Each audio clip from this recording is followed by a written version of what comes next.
Medical officers సమస్యలు పరిష్కరించాలని సమ్మె బాటపట్టారు.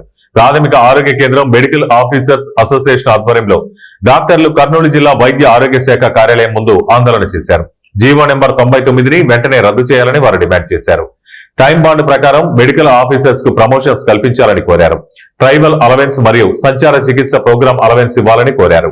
సమస్యల పరిష్కారం కోసం రేపటి నుంచి విజయవాడలో ఆమరణ నిరాహార దీక్ష చేస్తున్నట్లు వారు ప్రకటించారు. సర్వీస్ పీజీ కోటా అంటే ప్రతి మన డాక్టర్ ఎవరైనా ఎంబీబీఎస్ డాక్టర్ జాయిన్ అయినప్పుడే గవర్నమెంట్ 3 ఏళ్లకి మీకు సర్వీస్ కోటా ఇస్తామని చెప్పింది. అది లాస్ట్ ఇయర్ మేము స్ట్రైక్ చేసినప్పుడు దాన్ని 20% ఆల్ బ్రాంచెస్ ఇస్తామని చెప్పింది. కానీ ఈ సంవత్సరం దాన్ని 15% కుదించి దాన్ని ఇంకా పర్మనెంట్ బ్రాంచెస్ ఒక 7 బ్రాంచెస్ మాత్రమే ఇస్తామని చెప్పింది.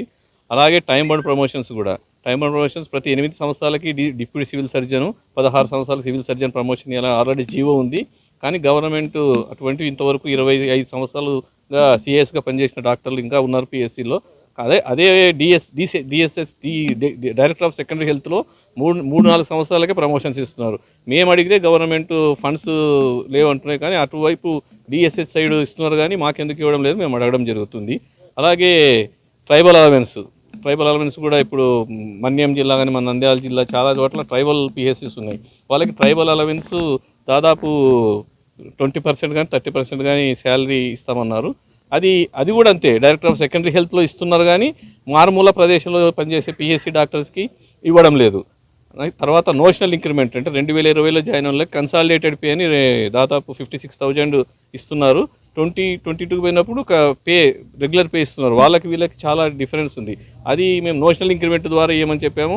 లాస్ట్ ఇయర్ కూడా కమిటీ వేస్తామన్నారు, అది కూడా ఏమి చేయడం లేదు. కాబట్టి మేము లాస్ట్ ఇయర్ అడిగినవి కమిటీ వేసి మేమేం దీన్ని డిస్టర్బ్ చేయమని మనకి చెప్పిన గవర్నమెంటే ఈసారి అన్నింటినీ కూడా ఇంతవరకు ఏది నిర్మించకపోగా సర్వీస్ కోటాలో ఉన్న 20%ని 10% తగ్గించడం కాక బ్రాంచులు కూడా ఒక 7 బ్రాంచెస్కు కుదించడం జరిగింది. మేమేం గొంతమ కోరికలు కోరడం లేదు. గవర్నమెంట్ మాకు ఇచ్చిన హామీలని నెరవేర్చమని కోరుతున్నాము. ఆన్ పేపర్ ఇవ్వమని చెప్తున్నాను. లాస్ట్ టైం కూడా మాకు నోటి ద్వారా చెప్పారు. ఈ సంవత్సరం దాన్ని మళ్ళీ చేయమంటున్నారు. కాబట్టి దీన్ని మనకి రాత